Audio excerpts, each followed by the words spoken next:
কংগ্ৰেছৰ পৰা টিকট বঞ্চিত হোৱাৰ পিছত ধিং বিধানসভা সমষ্টিৰ পৰা নিৰ্দলীয় হিচাপে প্ৰতিদ্বন্দ্বিতা আগবঢ়াব হাইদৰ আলীয়ে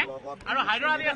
প্ৰতিদ্বন্দ্বী কণ্টেষ্টত নাই মই ভালকে জিতিম আপোনালোকে আশীৰ্বাদ কৰিব চবৰ পৰা আশীৰ্বাদ বিচাৰিম কংগ্ৰেছৰ কথা কৈলাম কংগ্ৰেছৰ আমি 24 জন প্ৰাৰ্থী আছিলো কংগ্ৰেছৰ এজনকো আমাক প্ৰাৰ্থিত্ব হিচাপে দিয়া নাই আমাৰ আমি গৈ যোৱাবাৰো আমাৰ এই তলাচাৰ ভোট দিবলগীয়া হৈছে এইবাৰ আপোনাৰ গৈ চিলিণ্ডাৰ ভোট দিবলৈ আমি এইবাৰ নিদিওঁ কংগ্ৰেছৰ শক্তি এইবাৰ ডিঙত মই হাইদৰ আলীয়ে দেখাই দিম মই আপোনালোকে মনত ৰাখিব মোৰ এইটো অভিজ্ঞতা আছে মই কংগ্ৰেছ দলৰ চৰকাৰৰ বিৰুদ্ধে নিৰ্বাচন খেলি মই জিলা পৰিষদ জিকিছিলো আৰু চৰকাৰৰ বিৰুদ্ধে খেলি মই নগাঁও জিলা পৰিষদৰ সভাপতি হৈছিলো আপোনালোকৰ পৰা আশীৰ্বাদ বিচাৰিছো এইবাৰ মই ধিং সমষ্টিৰ পৰা বিপুল ভোটত জয়যুক্ত হৈ দিছপুৰত যাম আৰু আপোনালোকৰ ৰাইজৰ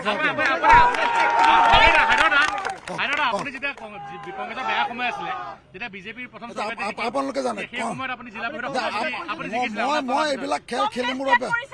কংগ্ৰেছ ত্যাগ মানে কংগ্ৰেছত নাই মই এতিয়া ৰাইজৰ প্ৰতিনিধি ৰাইজৰ মনোনীত প্ৰাৰ্থী আজি মই বিপুল ৰাইজৰ সমৰ্থনত মই আজি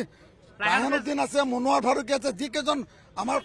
প্ৰাৰ্থী আছিল টিকেট প্ৰত্যাশী আছিল সকলোৱে ঐক্যবদ্ধভাৱে মোক আজি নমিনেশ্যন দিবলৈ পঠাইছে আজি আপুনি দেখিছে মোৰ লগত মানুহ কিমান গতিকে আপোনালোকৰ পৰা আশীৰ্বাদ বিচাৰো সেইটো পিছত চিন্তা কৰিম মোৰ প্ৰতিদ্বন্দ্বী হ'ব UDF আপোনালোকে জানে 15 বছৰৰ পৰা ধিং সমষ্টিত UDFৰ MLA আছিলে গতিকে এই যে চিলিণ্ডাৰ এইবিলাক কোনো ফেক্টৰী নহয় মোৰ যদি প্ৰতিদ্বন্দ্বিতা হয় UDF হ'ব কিন্তু মই ভাবি থকা নাই আজিৰ ডেটত যে মোৰ লগত কোনোবা কণ্টেষ্ট হয় মই আপোনালোকৰ অন কেমেৰা কৈ গৈছো মই 20,000 ভোটত জিকি মই আহি আছো মই দেখুৱাইছে এয়া কংগ্ৰেছৰ যিসকল প্ৰাৰ্থী ৰায়হানুদ্দিন আছে তেখেতো এগৰাকী শক্তিশালী প্ৰাৰ্থী আছিলে আৰু যিসকল কংগ্ৰেছৰ যিসকল প্ৰাৰ্থিত বঞ্চিত যিসকল লোক আছে তেওঁলোকে সন্মিলিতভাৱে হাইদৰ আলীক বৰ্তমান সমৰ্থন দিছে আৰু হাইদৰ আলীয়ে বৰ্তমান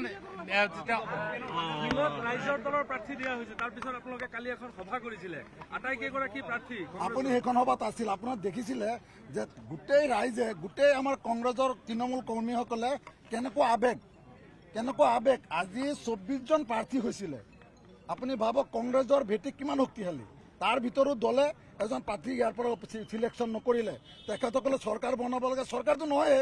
চৰকাৰ বনাব লাগে ৰাইজৰ দলক দিছে চিন্তা কৰক আমাক এই 24 জন প্ৰাৰ্থীক এতিয়ালৈকে আমাৰ উদ্যতম যিসকল কংগ্ৰেছৰ নেতাসকলে আছে কোনো ধৰণৰ যোগাযোগ কৰা নাই গতিকে এইবাৰ ধিঙৰ ৰাইজে সিদ্ধান্ত লৈছে এইবাৰ উমৈহতীয়া প্ৰাৰ্থীক জয়যুক্ত কৰি দিছপুৰত পঠাব মই দেখুৱাইছো বৰ্তমান এয়া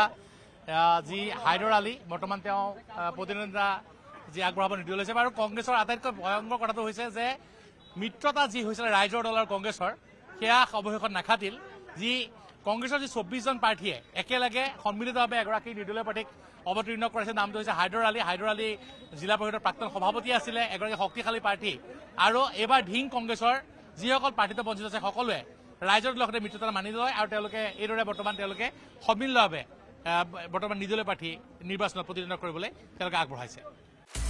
আপুনি বিচৰা বাতৰি পাব কেৱল নিউজ 18 এপত নিউজ 18 এপ ডাউনলোড কৰিবলৈ স্কেন কৰক এই QR কোড